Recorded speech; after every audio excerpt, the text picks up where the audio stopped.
Hey everyone, and welcome to the start of another reading vlog. So this week I'm going to be doing things a little bit differently because me and my cousin have basically set each other's TBRs for the week. So she's going to be reading 3 books that I've recommended to her, and then I'm going to be reading 3 books that she's recommended to me. We do typically have a very similar taste in books, so I am really excited for all 3 of these. She's been going on at me for ages to read all 3 of these books, so I'm finally doing it. Finally reading them. Hopefully I enjoy all of them. The first book that I'm planning to read is I Made a Mistake by Jane Corry or Corry. I can't remember how to pronounce that. I need to look it up. But this is a domestic thriller. And the synopsis is very vague because I think it's about a woman who has an affair, or she has a one-night stand and then things go from there. But apparently my cousin really enjoyed this. I think she read it last year, and I do own it on my Kindle, so I've been meaning to read it anyway for a while, hoping I can read it quite quickly as well, because I do tend to read thrillers quite quickly. So that's the first book that I'm planning to read this week. And then the second book I think I'm going to pick up is Take It Back by Abdullah, which is another thriller, but it's a courtroom thriller, and I think this is the one that I'm most excited for because my cousin has said that this is the best book or her favourite book that she's read this year, and I'm very, very intrigued. Then the final book that I'm hoping I will have time to get round to is Burial Rites by Hannah Kent, and I think this is historical fiction. I might be wrong, but I know that it's set in Iceland, and I love books that are set in Iceland because Iceland is one of my favourite countries that I've ever been to.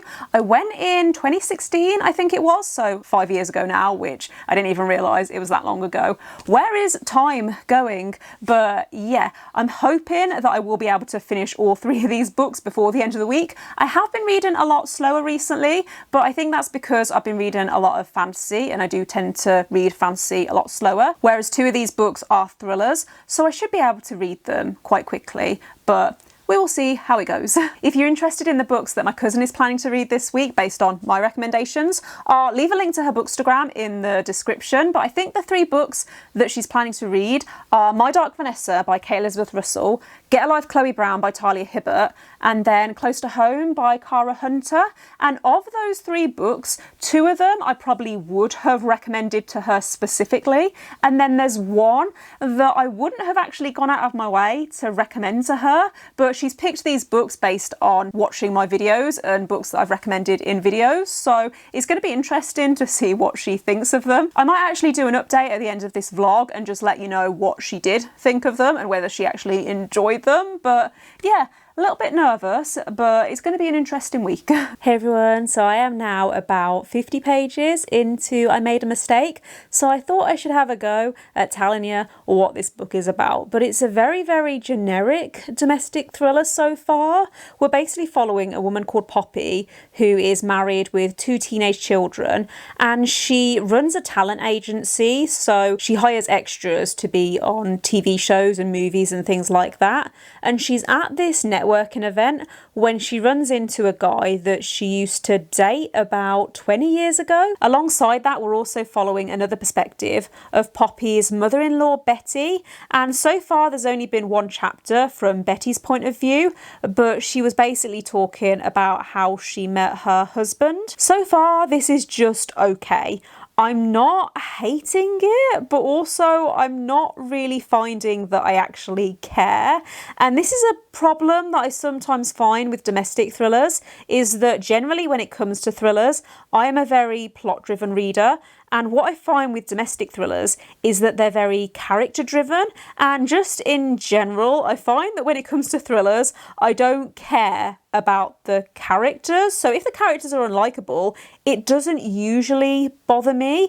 However, with domestic thrillers, because they are a lot more focused on the characters, I find that if the characters are unlikable, then I don't end up liking the book because there's nothing else to distract me from that, because there's not not as much plot. I don't know if that makes sense, but I have heard that this does get better as it goes along. I looked up a few reviews and apparently there are some good twists, and apparently it goes in a direction that I probably won't see coming. So I am still intrigued. I am going to carry on reading it and just hope that it does get better, because right now I'm not really convinced. Hey everyone, so I can't remember exactly what I said yesterday, but I'm pretty sure I was talking about how I wasn't really enjoying this book, and I spoke to my cousin and she reckons that I'm going to enjoy the second half a lot more, and she also recommended it to me because she thought that I would enjoy Betty's point of view, and I can confirm that that is right. I am really enjoying Betty's point of view. Her story is set in the 60s and it's really, really interesting. There's something that's going on, or I think there's something that happened that we don't know yet, but I'm definitely intrigued. Poppy, however, as a character, cannot stand her. Literally all she's doing at the moment is trying to decide if she wants to have an affair or not. And I just don't care. Not sure if I've said this already, but I'm about 35% of the way through. So I'm hoping I can try and finish this today. I don't know if that's a little bit ambitious, but it is reading quite quickly. It's a very basic writing style. It's really simple. And so it is just one of those thrillers where I feel like I could just fly through it if I actually sat down and just dedicated the time to read. Hello. So I'm about 60% of the way through now, and I'm still not loving it, but I am enjoying this second half a lot more. The pace has picked up a little bit and I am reading it quite quickly. I will say that this is very gripping. I'm struggling to put it down and I want to keep on reading because there's something going on that I want to know what is going on. I have a few predictions. Obviously I don't want to share them in case I'm right and it's a spoiler, but so far this has been really predictable. There's been a few little things that have happened that I haven't 100% seen come in, but also it's not enough that it's, I don't know, it's just not enough that it's really, really exciting me. So I don't know. I'm gonna hopefully finish this tonight. Like I said, it's moving quite quickly and I am reading it quite quickly, and then I'll let you know what I think. But it needs a good twist at the moment. That is what I will say. If there's a good twist at the end, then my rating might end up being a little higher, but so far this is feeling like a solid 3, maybe even a 2.5. I don't know. I feel like it could go either way at the moment. Hey everyone, so I finished reading. I made a mistake last night and I gave it 2 stars overall. I really, really didn't like it and I'm really disappointed because this actually has quite good reviews on Goodreads, and I think my cousin gave it 4 stars, so I'm pretty sure that it is just a me thing, but something about the writing just wasn't working for me, and I was really disappointed that I kept on reading expecting there to be some sort of twist, and I was expecting it to get better. And there wasn't really. There were a few little twists, but I felt like they weren't really surprising, and so when they happened I was just kind of like, okay, cool, and then moved on. I also didn't really feel any suspense or tension or atmosphere, and just in general I felt like there was a lot of telling and not enough showing. There are also quite a lot of content warnings for this book, which I can't remember off the top of my head, but if you do want content warnings for this book, if you're planning on reading it, then let me know in the comments and I will reply to you. I'll try and remember what they all are, but yeah, overall really disappointing, not the best start to the week. But the next book that I'm hopefully going to be picking up tonight is Burial Rites by Hannah Kent. So this actually just arrived about 20 minutes ago. I ordered a bunch of secondhand books from World of Books, I think is the website. Don't actually know a lot about this book. I think it's historical fiction and it's based on a true story and it's set in Iceland. Yeah, in Northern Iceland, 1829. So really excited to get stuck into this one because I'm sure it's been on my radar for a while, even before my cousin read it, and I'm sure I saw a load of people reading this for Eurovision-a-thon and a lot of people seem to be really enjoying it, so I'm hoping that I'll enjoy it too. And it looks like it's going to be quite a short book as well. I don't know how dense the writing is going to be, but it looks like it's, how long is it? About 338 pages, so I should be able to read this quite quickly. The other books that I ordered from that website were The Name of the Wind by Patrick Rothfuss. No idea when I'm going to be able to get round to this, but this has been on my TBR for quite a while, I would say, and I've put off reading it because I know that the series hasn't been completed yet, but it sounds like the kind of fantasy that I would enjoy. And I wanted to get 3 books because I think there was an offer on the website where if you ordered 3 books, then it was like free delivery or you got a discount. So this was the second book that I ordered. And then I also ordered Royal Assassin, which is the second book in the Farseer trilogy, which is the Realm of the Outling series by Robin Hobb. And I'm a little bit disappointed with this one because I don't know if you're going to be able to see that, but the front cover has got a huge rip in it, and this is a second-hand book seller, so I wasn't expecting it to be in perfect condition, but I'm pretty sure that this was described as very good condition, or at least good condition. And I mean, it's readable, but I'm just, yeah, a bit annoyed. I only paid £3 for it, so I don't know whether I can be that annoyed, but I don't know whether I should message the website actually and see if there's anything that they can do. But that has been my Wednesday so far. Is it Wednesday? It is Wednesday. This week is going really, really slowly, but hopefully I will enjoy my second book of this readathon. Hopefully I will enjoy this second book of this reading vlog a lot more than the first book.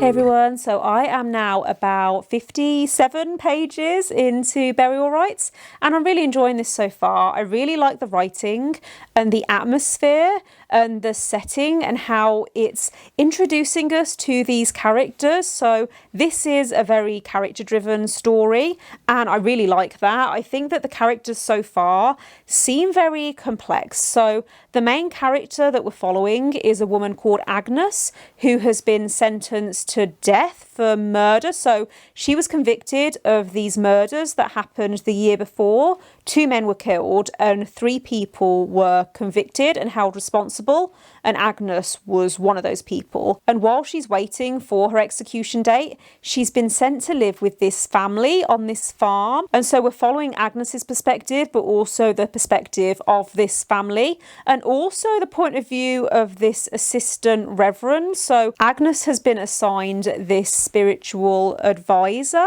and his job is to help her repent for what happened. I get the feeling though that we don't know the full story yet. I feel like something happened around these murders that we don't know yet and that hasn't been revealed. And I'm assuming that that's what the rest of the book is going to be about, is that we're going to learn what actually happened. And I'm really intrigued. Hey everyone, and happy Thursday. So I am now just under halfway through Burial Rites by Hannah Kent. And I think I might have mentioned actually, I am really enjoying this. I really like the atmosphere and how it's a very slow burn. I think that if you don't like character-driven books, or if you find books that do have a slower build-up boring, then I don't know whether you would enjoy this, but I'm really enjoying it.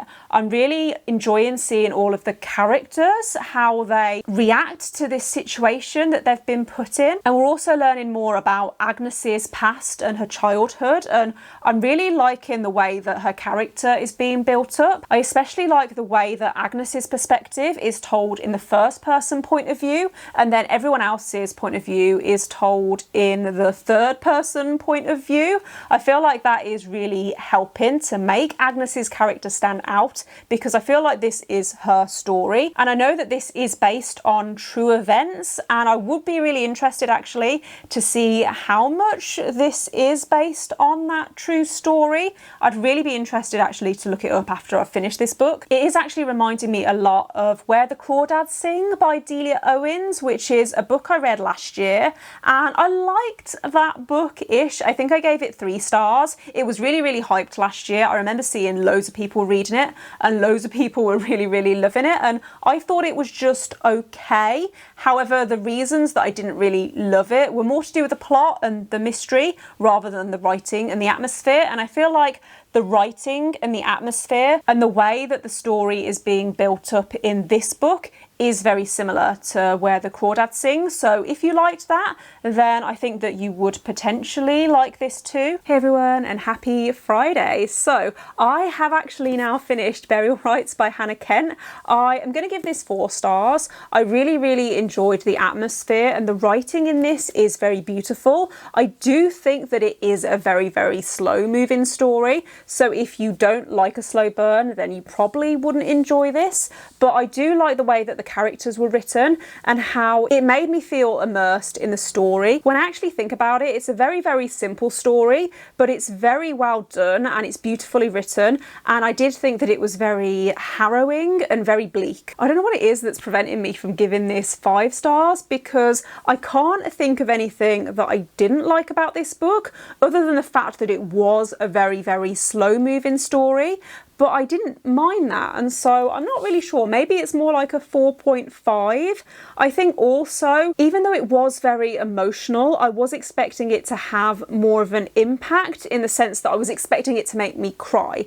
And it didn't. However, I do think that it's a story that will stay with me and that I will remember. I always say that I like historical fiction when I actually make the effort to pick it up. I just don't ever really dedicate the time, and I don't ever actually think to reach for historical fiction over other genres. But I really would recommend this if you're interested in the story. I really enjoy reading books that are set in Iceland, and I think that this did do a really good job of capturing the setting and how it's very cold and very dark. And yeah, I would recommend this, especially if you like character-driven books. Good evening. So I have made a start on my final book for this reading vlog, which is Take It Back by Abdullah, and I'm really enjoying it so far. I'm only about 20% of the way through, but already it's very gripping. So we're following a main character called Zara, who used to be a lawyer. However, now she works for this organisation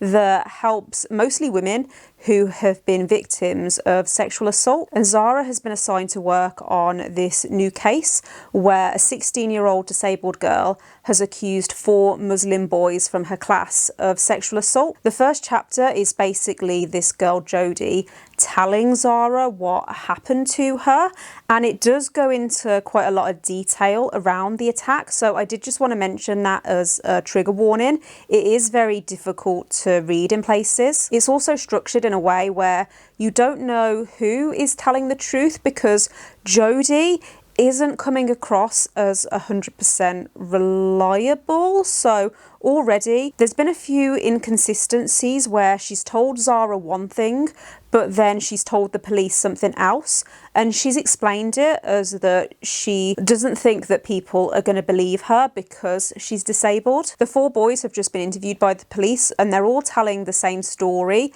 where they're admitting that they weren't very nice to Jodie and that they bullied her. However, they're insisting that they're innocent of what she's accused them of. Yeah, like I said, I am really enjoying it so far, and I'm really interested to see what direction this story is going to go in. It doesn't feel like it's going to follow just one path. I feel like there's going to be a lot of different layers to the story, and Zara in particular as the main character, we've already got a little bit of a glimpse into her personal life and how that is going to impact on her view of the case. So she's also Muslim and comes from a very similar background to the boys that have been accused. Really liking the writing in this so far, and just in general, I do tend to enjoy courtroom thrillers or legal thrillers like this. So I'm really excited to carry on reading and see what direction it's going to go in. Okay, so it's really hot in the UK at the moment, but I've had to close my window because I don't want the sound to come in from outside. It's quite loud outside at the moment, so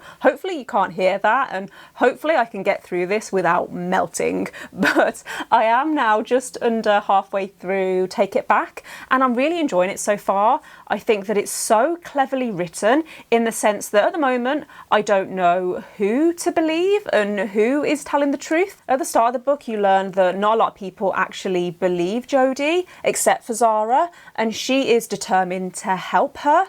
However, the boys are so convincing in the sense that they all have the same story, but then there's also a lot of inconsistencies on both sides, and so I'm very very, very confused, but in a good way, because I like a book that can make me think like that. And I like that this book is doing a lot of showing and not telling. So it's not telling me to take either side, it's showing this is what happened, this is how the characters are reacting, and it's letting me make my own mind up. Obviously that could all change because I've still got half of the book to go, but yeah, so far I'm really, really intrigued. One thing I did want to highlight though is that the language that's being used by some of the characters when talking about Jodie, and even the way actually that Jodie thinks about herself, it's not the nicest to read about, and it is very, very uncomfortable in places. Also the way that the press pick up on the case and how you see the racial prejudice that comes about. Yeah, like I said, it is very uncomfortable to read in places, and so that is something that I wanted to mention. So yeah, really good book at the moment. I think that if I had to make a prediction at this halfway point, I would say that it's going to be at least a 4 stars, possibly even a 5 stars, but it all depends on how the rest of the case unfolds, because we've just got to the part now where the court case is actually going to start happening. And so yeah, I'm really interested to see how that unfolds.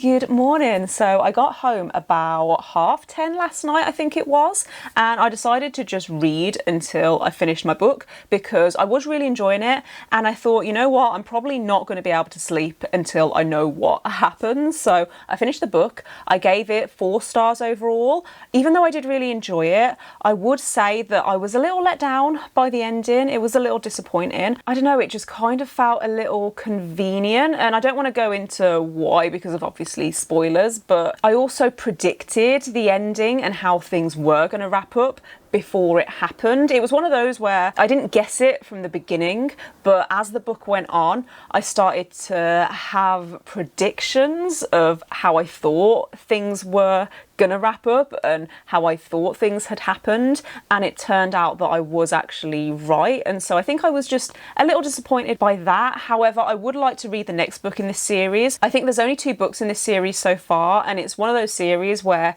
each book follows a different case, so I would be interested to read the next book and just see how it compares. But yeah, 4 stars. I think I would recommend this if you like courtroom thrillers, however with a very strong caveat that there's a lot of graphic content in this book and it was really uncomfortable to read in places. And otherwise though, I think I'm gonna wrap up the vlog here. Oh, I was also gonna say how my cousin got on with her books this week, and I think she enjoyed them all. I think the Chloe Brown, so Get a Life Chloe Brown, was definitely her favourite book of the week. She's actually already read Take a Hint Danny Brown, and she's currently reading, I think today, At Your Age Eve Brown, so I would say that was a win. I'm pretty happy with how this week has gone. Yeah, it's been a really good week, and I don't actually know what I'm going to read next week now, because I'm pretty sure that I've finished my TBR for the month. I think actually there's one more book that I do need to finish off, but I'm listening to the audiobook at the moment, so I should be able to finish that in the week. But yeah, otherwise, I don't know what I want to read next week. If you watch next week's reading vlog, then I will obviously tell you what I decide to read. I don't know what I'm saying anymore, so I'm gonna go and try and cool down because yeah, I hate to be that British person that moans about the weather, but our houses are not set up for 30 degrees heat. So yeah, thanks again for watching if you've made it this far. If you enjoyed this video, please don't forget to give it a thumbs up and click subscribe if you haven't already, and I will see you next time. Bye.